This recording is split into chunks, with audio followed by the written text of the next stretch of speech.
With all this recent discussion about Discord and the age verification stuff and having to potentially send ID and bringing back to the forefront of people's thought cortexes in their brains is my information, my data, my security. And since everyone's all up arms about that again, so we're gonna show you all the areas that Windows likes to mine your information and steal your data and allow you to give them the big double deuces right back.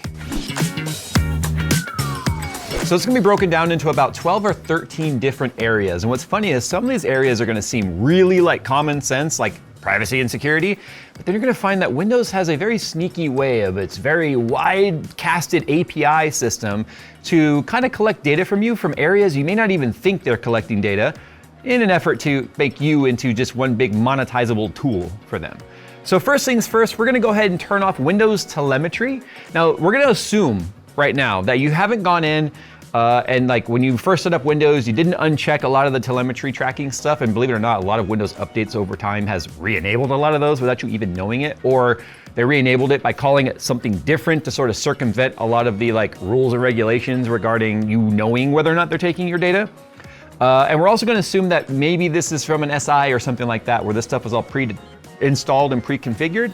And that you didn't know what was happening and you just sort of said yes to everything and now you want to take back some of that control. Okay, so the first thing we're going to do is we're going to hit the Windows button, we're going to go to Settings, we're going to go to Privacy and Security, and we're going to go to Diagnostics and Feedback. We're going to turn off Send Optional Diagnostic Data. We're going to come down to Improve Inking and Typing, make sure that that is off.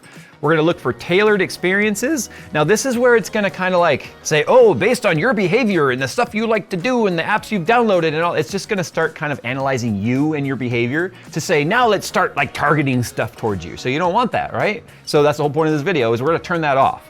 So we're gonna set that from on to off. So also this that you're about to see right now is a freshly installed Windows out of the box. So the settings you're gonna see as like the defaults are basically the way they are if we don't go in and do any of this configuration at the first startup. So we just kind of let it default to everything and that's what you're gonna see. And then with that said, this is an actual logged in Microsoft account. It's a throwaway account. It's just one we're using for this video. But anyway, it's exactly as it would be, you know, Microsoft forces you at install to log into a Microsoft account and tie it to all tie all your information into an email and all that. So this is kind of like as out of the box as you can truly get, which is exactly what Microsoft wants. And then we're gonna go ahead and click Delete Diagnostic Data right here, and then it's gonna tell you that Microsoft is gonna start deleting that information from their servers. Now, this is a trust me bro moment. I doubt they're really gonna actually do it, but at least you know from this moment forward, they're not gonna be collecting any more. So now we're gonna disable advertising and ID tracking.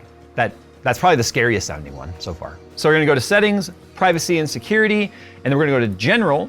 And then we want to turn off Let Apps Show Me Personalized Ads by using my advertising ID. Now that's off by default, which is kind of surprising, but we want to make sure that's off. The next one here is Let Websites Show Me Locally Relevant Content by accessing my language list. I guess you could turn that off. Let Windows Improve Start Search Results by tracking app launches. Now this is a bit of a preference one here, and some of these are going to be preferential based on your personal preferences. Some of them are just blatantly taking your information and using it for advertising and sales purposes. But that's going to be the type of setting that's like, hey, let Windows kind of keep track of your most used apps and such, so that when you hit start, it's going to show like your most recently used apps, or show you stuff that's relevant based to the kind of apps that you've been loading on your system. So that one's less of a stealing your data, stealing your information, and turning it into like a sales opportunity, more so kind of making the start button convenient. But it doesn't mean they can't still use that data to then target more app pushes towards you and, hey, download this app. Hey, you seem to like this. Maybe try this. It's like we've all seen that happen even with Apple and Google.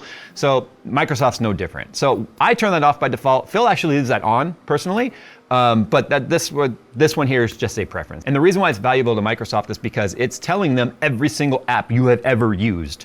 So it's up to you on whether or not that's important to you to share with them or not. Okay, so we're gonna turn off suggested content in the Settings app. We're gonna turn off Let Windows Improve Start Search Results, and then we're gonna show notifications in the Settings app. So I'm gonna go ahead and just turn that off because I personally find notifications really crappy. I don't care for the notifications that pop up.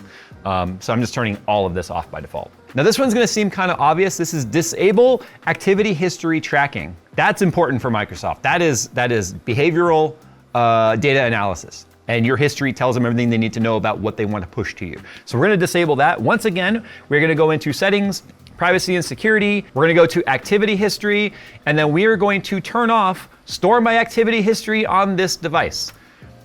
It kind of sounds like, well, they're not storing it on their device, but they are. It's storing it on your device, and then that's just the cache they're pulling from. So we're going to go ahead and turn off that storing your history. Okay, now this next one's going to be disabling location tracking. Now that's going to be one that you need to keep in mind based on what your programs are and your apps are that you're using. Some of these apps require a location to give you accurate information. For instance, if you were using any apps that's like movie show times, I don't know if anyone goes to the movies anymore with streaming and stuff, but movie show times, weather, traffic, stuff like that, local news, those all kind of need to know your location. Now, not all of them will automatically break, but a lot of them will because they want to automatically geolocate you based on knowing your exact location through the OS. But a lot of these sites and apps will allow you to go in and manually put in like an area code or a zip code or something like that. But just know now, you need to keep in mind, location services is something that may break certain app operations. I want you to just know that. So we're gonna go over here, go back to security, privacy and security, come down to location, and then here you're gonna also see a list of all of the apps that currently use your location. There's not much here because this is a very vanilla install. There's not really anything installed on here except OBS. But you can see like camera. Why would camera need to know your location? But anyway, it could request it and it could use it. So we're gonna leave that off by default. Microsoft Teams, we're gonna leave that off. We're gonna turn off location for Edge. And so first things first, at the top you can see you could turn off locations entirely. And that would make a lot of stuff on your system no longer work that requires locations, like some of these apps that are showing here. But what I prefer to do is leave the location services on and then individually go through each of my apps and determine if I want them to have access to my location or not. We're gonna also turn off allow location override, which says Windows apps and services can use a location from a remote connection instead of this device's location. We're just gonna turn that one off for good measure. And then I'm gonna leave on notify when apps request location. I like to know which apps want them.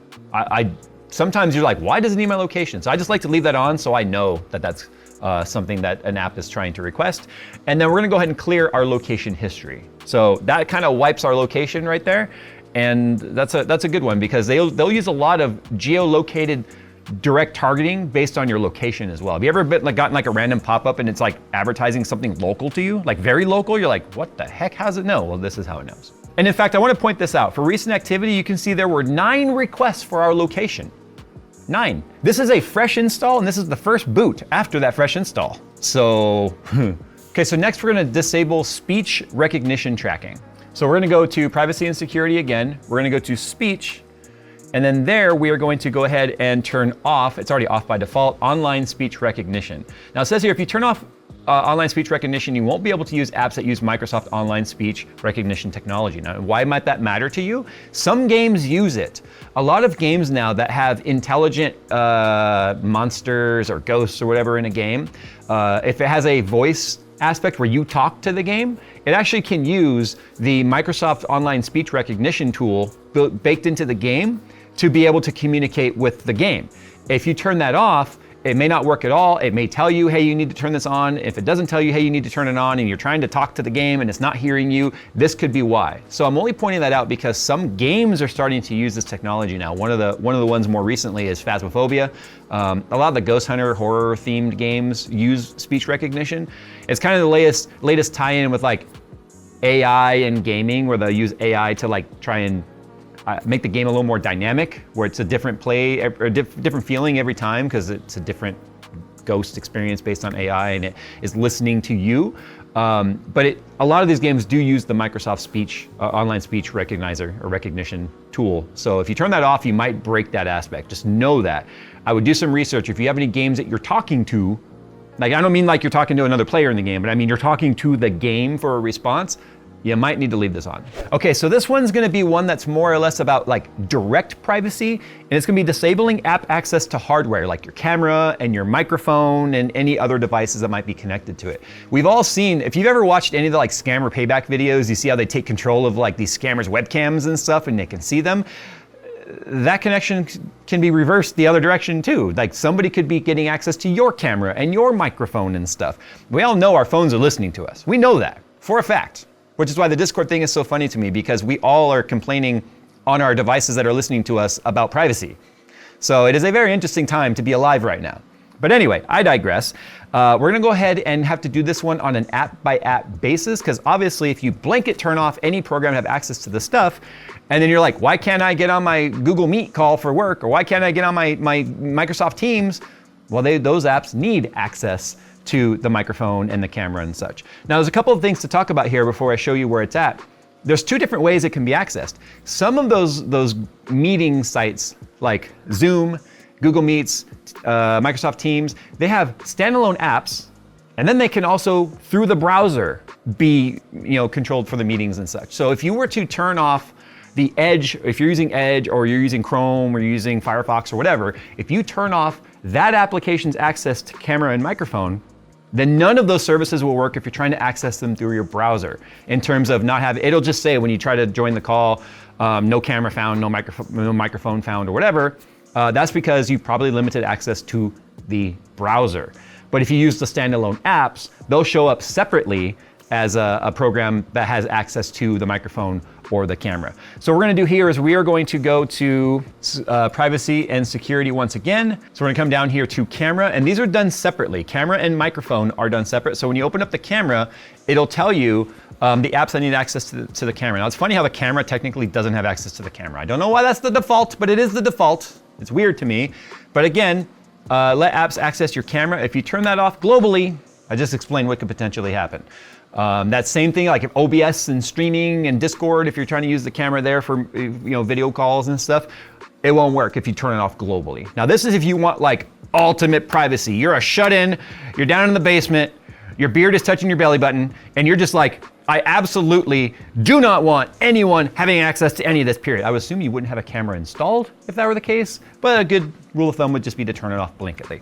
But if you turn that on, you can see let desktop apps access your camera. Now this is broken down into two sections here. So you'll have apps, which is like you went to the Microsoft Store, you downloaded an app directly from the Microsoft Store, which is seen as an installed app. Then you're gonna say let desktop apps access your camera, and that's gonna be like you went in and downloaded an installer for a program, like say Discord or OBS or XSplit. I don't know if anyone uses that anymore, but an example of an executable that you can download and install that is not within the Windows ecosystem of apps, but it's separate and it's a desktop app. So those will be listed separately under the desktop app section.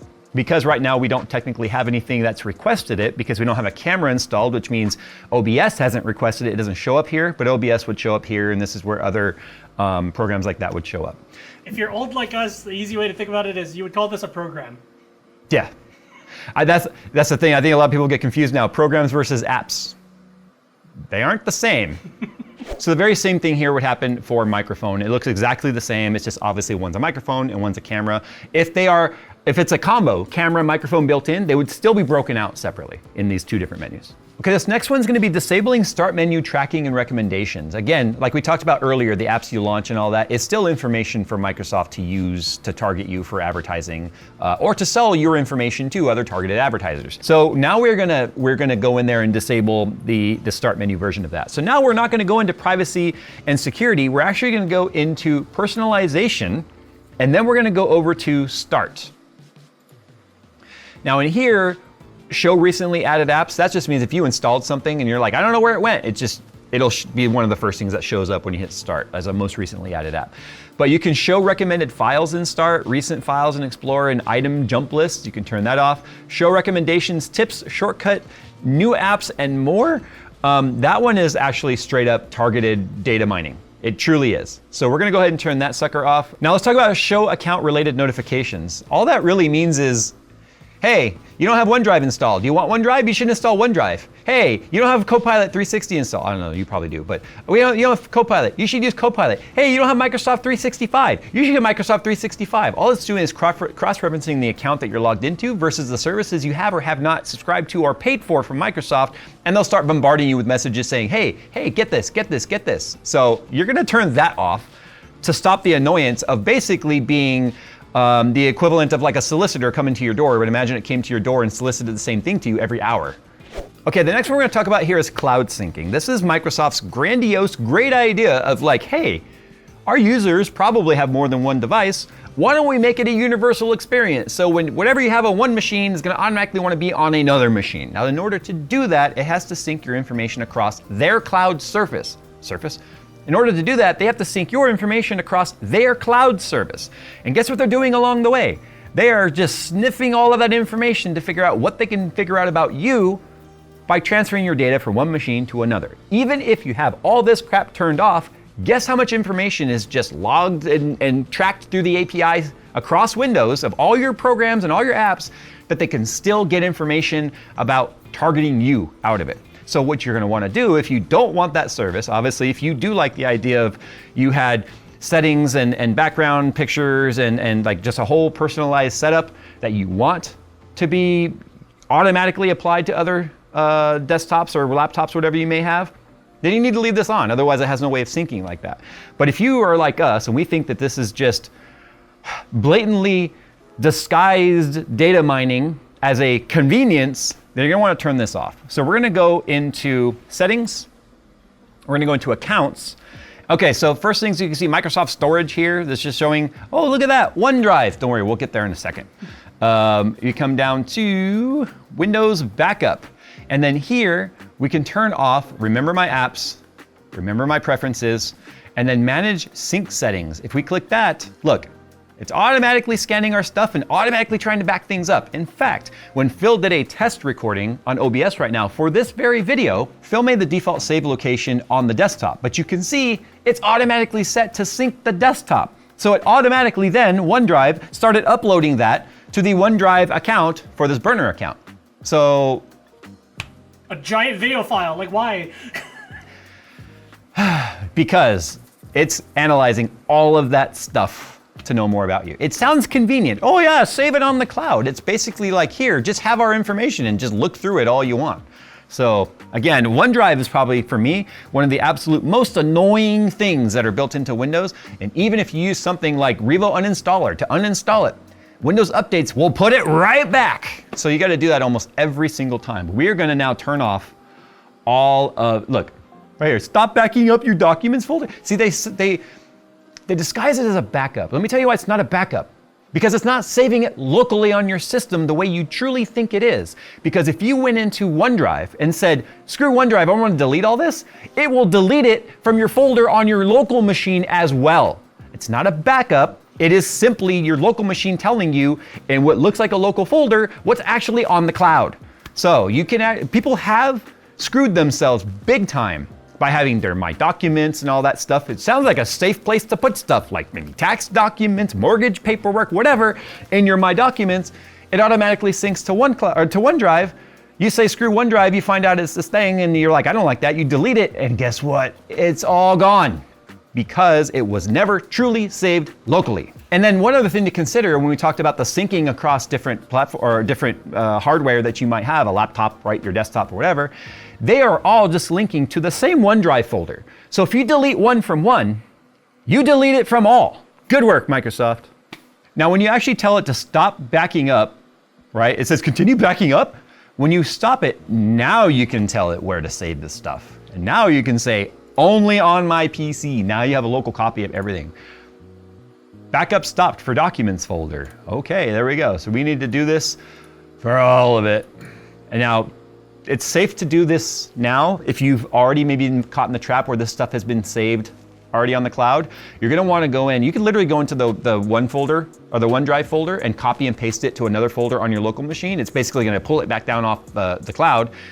Then you can uninstall OneDrive. But the reason why I'm saying now to change the save locations and stuff before we uninstall OneDrive, which we're not gonna do in this video, but you can uninstall OneDrive, is because like I already said, if we do that first and things are up there, we lose it. So you want to save the locations back locally first. Make sure they're really local. Don't save it to the desktop that's being synced to OneDrive, because then you're in a loop of data loss hell. Yeah, it's like the AI money transfer loop. But anyway, yeah, it's very important to make sure, and you have to do this for every single one of these. Now, it's not as simple as simply untoggling it, because Microsoft, whoever's developing this stuff, is actually pretty genius on this, because it goes through the process of turn off the toggle, and it looks like you're turning everything off, but watch what's gonna happen here. So right now, Documents is set to backed up, right? I'm gonna turn that off, And it's gonna say, stop backing up, are you sure? Yes, stop backing up.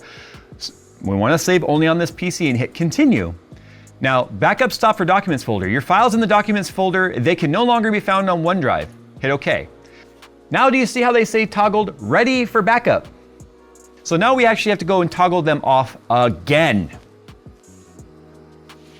That's it. They go, okay, we turned it off, but we're ready to go, boss. And unless you tell us otherwise, we're gonna go and turn it back on. It's almost like yes is no. Okay, so now we're gonna talk about disabling Edge tracking and data collection. Obviously, this is only gonna apply to people that are using Edge, but because Edge is the default browser, a lot of our viewers too are not power users. They might just be using Edge. And since Edge and Google were basically use like the same engine now, a lot of people just will use Edge. But this can apply for Edge, it can apply for Mozilla, it can apply for Firefox, it can apply for Opera, if you're using Opera, I guess, Google Chrome. So each of these browsers have their own security things built in terms of privacy mining. Now, there's no better place to basically get your information and know what to send you in terms of targeted advertising than the browser, because that is your input. You are inputting into the browser the things you're interested in and looking at, and it's gonna immediately start to send all that information up into the ninth realm of whatever advertising demons exist, and then suddenly, turn that into targeted advertising right back at you. So what we're gonna do now is we are gonna go into, we have to open Edge. So you're gonna hit the three buttons at the top right, you're gonna come down to settings, and then we are gonna come over here to privacy, search, and services. Now, tracking prevention is the first one. Manage how websites use trackers to collect information about your browsing. This is set to balance by default, but now we're gonna switch this to strict. It says blocks a majority of trackers from all sites. Notice it doesn't say all. It's never gonna let you turn everything truly off, especially with this being inside Microsoft's own environment as a Microsoft product. Content and ads will likely have minimal personalization. Notice it doesn't say they're not gonna target, give advertisements, but they'll be less targeted because they have less information from you. And parts of sites might not work. That's fine. The parts that aren't working are the ads. Now, if you see this tab that says block trackers, and you can see all this stuff is blocks Facebook 6 times, 6sense 6 times, Adobe 9 times, Twitter 12 times, Google 12 times. The reason why, even though on a fresh boot we're seeing all that, is by just opening Edge, all this stuff just loaded, right? It's got no information. We've done nothing. We've never searched before. It's just whatever Edge is by default feeding you without tailoring towards you because it hasn't learned your behaviors yet. So all of these are sites that got pinged. Look at how many there are. It just goes forever. It just keeps, right? It just keeps going. So anyway, that is where all this stuff came from. So just opening the browser can show all that. Okay, now we're gonna talk about disabling background apps. It's very similar to your phone. A lot of the times people do this on their phones because they're trying to conserve battery life, but these apps are, if they're always running in the background, because they share Microsoft's unified API system for the desktop and the whole Windows environment, a lot of these apps, believe it or not, are doing more things than what you think they're doing. They're actually sharing information amongst each other to really trying to create just the perfect web of catching. You're the fly, and Windows is the spider and the web, right? Microsoft's the spider, Windows is the web, and you are the fly. That is exactly how this works. So all of these apps can actually be collecting things about you and then just sending them up, even though they may have nothing to do with what they collected, because it just happened to be running. Like you go to services in Windows, there's a reason why it's like 200 and something long, right? We're gonna go to Windows settings, we're gonna go to apps, and then we are going to go to installed apps. Now this is telling us everything that is running right now. And then what we want to do is we want to click an app, right? And go to advanced options. Then from there we can go to background app permission. And right now you see it's power optimized. You can learn about the options here if you want to know more details, but we're gonna just set stuff to never, that we don't want to have any information in the background. Copilot seems like a pretty good one to set to never. I bet you it actually doesn't stop it, if you want to know the truth. But the button's there, whether it's a placebo or not. You would just want to then go through every single app that's on your system here and set these to never, unless it's an app that you truly need to have some sort of background refresh. Yeah, Teams would need to be able to have background refresh, because what that means is if it's not the foreground, if it's not the forwardmost app or program, and then you move it to the back, like you bring up a browser above your Teams because you're just like, God, this is a stupid meeting. Why are we having this meeting? Oh, okay, whatever. I'm just gonna go to frickin' Reddit. suddenly you bring Reddit forward. If it's set that it can't refresh in the background, that means you probably won't hear the call anymore. Your camera won't work anymore. It'll just be kind of a dead connection until you bring it to the foreground again. So certain apps you would want to leave background access going. You just gotta kind of use some common sense about that sort of stuff. So now we're gonna talk about disabling Windows Search Cloud tracking. A lot of the stuff, like I said, that when you search something, or if you just go into the search bar in Windows and you type in a search, that's information, that's data that Windows is gonna mine from you. Now you can turn that off to where it's not actually running any of those searches through the cloud. That doesn't mean you won't get results. It just means you may not get accurate results. You may not get more up-to-date results, and you might only get results that are local to your machine if it can't go up to talk to the cloud to find a broader result for the search that you're looking for. So again, this is one of those, like, use common sense on whether or not you think this is something that is too invasive or not for you. But anyway, we're gonna talk about how to turn it off now. So you're gonna go into settings, privacy and security. We're gonna go to search permissions. And here you're gonna see a few different things here. So there's strict, like, filter out adult text, images, and videos from my web results. I feel like a lot of you probably are not gonna click that one. We're gonna go to cloud search, content search. Now here it says Microsoft account. Allow Windows Search to provide results from the apps and services that you are signed in with your Microsoft account. So again, that's just gonna ping off the Microsoft cloud service. May or may not make a huge difference in terms of your overall security or your privacy, if you will, but we are going to turn that off anyway because we're right now taking this to the extreme where we're trying to remove all telemetry. Work or school account, there's not one installed on here, but if there was, because sometimes there's like work accounts and school accounts that you have to log into at work. That's because they can have their own administrator lockdowns and stuff. This is just whether or not a search would include those accounts and stuff that are saved there. And now search history on this device. To improve your search suggestions, let Windows Search store your search history locally on this device. That's a trust me, bro. That seems like really low-hanging fruit for Microsoft to want to take. And it also sounds to me, I'm gonna click that clear device search history 5 times, even though we've searched nothing on this machine. It just sounds an awful lot like whether or not anyone would take the time to truly try and figure out whether or not that stuff is truly making it in the packets going up to the Microsoft cloud, even though it says it's locally only. I remember a video that Barnacules did long time ago where he actually sniffed the packets that he himself was sending back and forth to see exactly what Microsoft was getting from them. I mean, let's just be honest, but Barnacules years and years ago was one of the first in the tech sphere to really raise the red flag of, like, Microsoft is nothing more than stealing your crap that is their business, and it's disguised as an operating system. And even showed the information that was in those packets that was not supposed to be in those packets. And they were doing this 10 plus years ago. How good do you think they've got at it today? So that's why I'm turning that off. And then to just sort of put the cherry on that one, we're gonna turn off show search highlights, because again, how would they know what to highlight for you if they don't know what you're searching? So just turn it all off as an entire ecosystem, if you will. Okay, so the next one here is gonna be more so just the intrusiveness of notifications and such. One specifically is Microsoft being so concerned about how is your user experience. So we're gonna talk about disabling the automatic feedback request, where they're asking you like, hey bro, got a sec? Do you have a moment to hear about a message? Sorry, a little black name tag right here. But so basically you're gonna go into privacy and security. You're gonna come down to diagnostics and feedback. And then we already turned this one off, right? Send optional diagnostic data. For this one here, the feedback frequency, we're gonna set that to never. That is how often Microsoft's gonna ask you about your feedback. Unless you really wanna give it, I don't think they actually read it. I think they just get AI searched and turned into categories of how many people said this, and this. But we can turn that off so it never asks us. Okay, so the next one is we're gonna disable all telemetry. This is a little bit more advanced now. We're gonna disable all telemetry services, and we're gonna do it specifically through a command prompt. Okay, so we're gonna do Windows plus R. We're gonna type services.msc.